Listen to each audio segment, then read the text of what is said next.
जय श्री महाकाल। दोस्तों, आज हम महादेव के अद्भुत नाम वाचस्पति के अर्थ को उजागर करेंगे। क्या आपने सोचा है कि शब्दों की शक्ति क्या है? आज हम जानेंगे महादेव के वाचस्पति नाम में छिपे रोचक तत्व। एक ऐसा नाम जो उन्हें समस्त वेदों और वाणी के अधिपति के रूप में स्थापित करता है। तैयार हो जाइए, क्योंकि आज हम उस परम तत्व को समझेंगे जो वाणी का स्रोत है, जो मौन में भी बोलता है और जो ब्रह्मांड के हर कण में व्याप्त है। हिंदू धर्म में वाणी को देवी सरस्वती से जोड़ा जाता है, लेकिन क्या आपने सोचा है कि इस वाणी का स्रोत क्या है? वह शक्ति जो मौन में भी वाणी है, वह स्वयं महादेव है। हमारे शास्त्रों में वर्णन है कि जब महादेव अपनी दिव्य डमरू बजाते हैं तो उससे एक लय उत्पन्न होती है। यह ध्वनि ब्रह्मांड की उत्पत्ति का कारण है। यह ध्वनि ही सृष्टि का आधार है और यह ध्वनि ही वेदों का जन्म है। जब हम ध्यान करते हैं तो हम इसी अनाहत ध्वनि को सुन पाते हैं। महादेव जो योगीराज हैं, हमें सिखाते हैं कि वाणी केवल बोलने तक सीमित नहीं है। यह एक माध्यम है जो हमें अपने भीतर और ब्रह्मांड के साथ जोड़ता है। तो अगली बार जब आप कुछ बोलें तो सोचिएगा कि आपके शब्दों का स्रोत क्या है। क्या आपकी वाणी सत्य, प्रेम और करुणा से भरी है? हमारे प्राचीन ग्रंथ वेद और उपनिषद महादेव के वाचस्पति नाम की महिमा का बखान करते हैं। ऋग्वेद में कहा गया है, वाचस्पतिर्बली, अर्थात वाणी के स्वामी शक्तिशाली हैं। यह नाम हमें याद दिलाता है कि महादेव केवल विनाश के देवता नहीं, बल्कि ज्ञान और वाणी के भी अधिपति हैं। उपनिषदों में एक सुंदर वाक्य आता है, शिवो वाचस्पति। इसका अर्थ है कि शिव ही वाचस्पति है, जिनकी वाणी अमृत तुल्य है, जो मौन रहकर भी सब कुछ कह देते हैं। वाचस्पति नाम हमें यह भी बताता है कि महादेव केवल शब्दों के स्वामी नहीं, बल्कि मौन की भाषा को भी जानते हैं। महादेव जो कैलाश पर्वत पर ध्यानमग्न रहते हैं, वह हमें वाणी और मौन के बीच के गहरे संबंध को समझाते हैं। मौन में एक अद्भुत शक्ति छिपी है। जब हम चुप होते हैं, तब हम अपने भीतर की आवाज को सुन पाते हैं। महादेव हमें सिखाते हैं कि वाणी का प्रयोग सोच समझकर करना चाहिए। हर शब्द का प्रभाव पड़ी डिगता है, अपने ऊपर और दूसरों पर भी। क्या आपकी वाणी दूसरों को प्रेरित करती है? वाचस्पति होने का अर्थ है अपनी वाणी पर नियंत्रण रखना, सत्य बोलना और प्रेम से बोलना, क्योंकि आपकी वाणी ही आपकी पहचान है। वेद जो हिंदू धर्म के सबसे प्राचीन और पवित्र ग्रंथ हैं, उनका उद्गम रहस्यमय है। यह ब्रह्मांडीय ज्ञान ऋषियों को दिव्य ध्वनि के रूप में प्राप्त हुआ। यह दिव्य ध्वनि महादेव की डमरू की ध्वनि थी। महादेव ने अपनी डमरू से 14 दिव्य ध्वनियां प्रकट की, जिन्हें महेश्वर सूत्र कहा जाता है। यही 14 सूत्र संस्कृत व्याकरण का आधार है और वेदों की रचना का मूल है। इस प्रकार शिव को वाणी का, ज्ञान का और वेदों का स्रोत माना जाता है। वह वाचस्पति हैं, जिनकी वाणी से ही सारा ज्ञान प्रकट हुआ। यह महादेव की शक्ति है, यह वाचस्पति का चमत्कार है। आज के इस आधुनिक युग में जहां हम हर समय शब्दों से घिरे रहते हैं, वहां वाचस्पति नाम का महत्व और भी BIH जाता है। हम रोजाना कितने ही शब्द बोलते हैं, लेकिन क्या हम सोचते हैं कि हमारी वाणी का क्या प्रभाव पड़ी रहा है? महादेव वाचस्पति के रूप में हमें यह संदेश देते हैं कि वाणी का प्रयोग सोच समझकर करें। आपकी वाणी आपके व्यक्तित्व का परिचय है। यह आपको ऊंचा उठा भी सकती है और नीचे गिरा भी सकती है।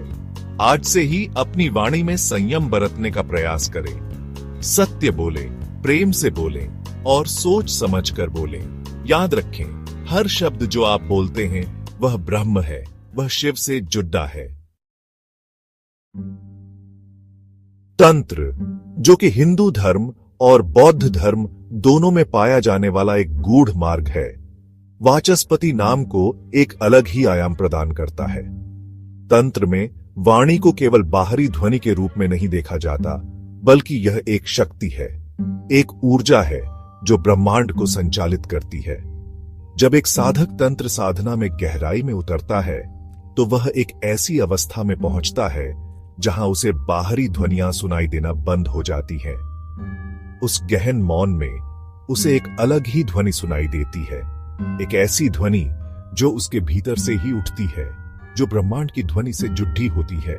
यह ध्वनि वाचस्पति की ध्वनि है जो उसे दिव्य ज्ञान प्रदान करती है।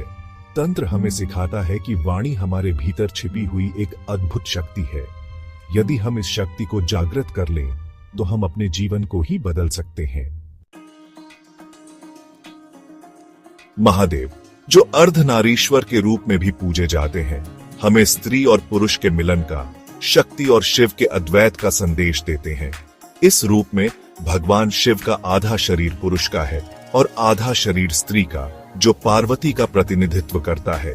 यहाँ वाणी शक्ति स्वरूपा पार्वती से आती है। शिव, जो स्वयं में निराकार निर्गुण ब्रह्म है, शक्ति के बिना मौन है, लेकिन जब वह शक्ति से एकाकार होते हैं तब वह वाचस्पति बनते हैं, तब वह सृष्टि का निर्माण करते हैं। यह हमें बताता है कि वाणी केवल शब्दों तक सीमित नहीं है, बल्कि यह सृजन की शक्ति है। अर्धनारीश्वर का रूप हमें यह भी सिखाता है कि स्त्री और पुरुष दोनों ही इस सृष्टि के अभिन्न अंग हैं। इतिहास गवाह है कि अनगिनत संतों, महात्माओं और भक्तों ने महादेव को वाचस्पति के रूप में अनुभव किया है। आदि शंकराचार्य, जिन्होंने अद्वैत वेदांत का प्रचार किया, वह भी शिव को ही अपना गुरु मानते थे। उनकी वाणी में, उनके श्लोकों में शिव का ही तेज झलकता है। संत तुलसीदास जी, जिन्होंने रामचरितमानस की रचना की, वह भी शिव भक्त थे। उनकी वाणी में जो मिठास है वह शिव कृपा के बिना संभव नहीं थी। रविंद्रनाथ टैगोर, जिन्होंने अपनी कविताओं से पूरी दुनिया को मंत्रमुग्ध कर दिया, वह भी शिव को ही अपना प्रेरणा स्रोत मानते थे। ये सभी उदाहरण हमें बताते हैं कि जब कोई व्यक्ति सच्चे हृदय से शिव की आराधना करता है तो शिव उसकी वाणी को भी दिव्य बना देते हैं। यदि आप भी चाहते हैं कि आपकी वाणी में माधुर्य आए, प्रभाव आए और सत्य का वास हो, तो आपको वाचस्पति मंत्र का जाप करना चाहिए। यह मंत्र बहुत ही सरल है। एजुएम वाचस्पते नमः।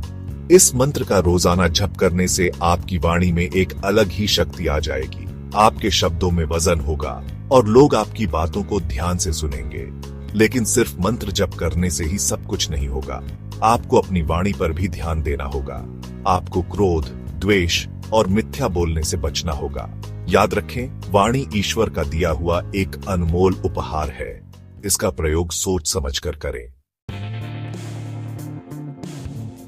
तो दोस्तों, आज हमने महादेव के वाचस्पति नाम का रहस्य समझने का प्रयास किया। यह नाम केवल एक शब्द नहीं है, बल्कि यह शिव के ज्ञान, मौन, वाणी और ब्रह्म के साथ सीधे संबंध को दर्शाता है। इस नाम का जाप हमें वाणी की मर्यादा, सत्य की पहचान और मौन की शक्ति से जोड़ता है। यह हमें याद दिलाता है कि हमारी वाणी में कितनी शक्ति है और हमें इसका प्रयोग कैसे करना चाहिए। आशा है कि आप सभी इस ज्ञान को अपने जीवन में उतारेंगे और अपनी वाणी को दिव्य बनाने का प्रयास करेंगे। तो दोस्तों, यह था महादेव के वाचस्पति नाम का रहस्य। ऐसा नाम जिसे जानकर आप भी अंतर्यामी संवाद को समझ पाएंगे। वीडियो को लाइक और सब्सक्राइब करना ना भूलें और राधा रानी के दास चैनल से जुड़े रहें। जय श्री महाकाल।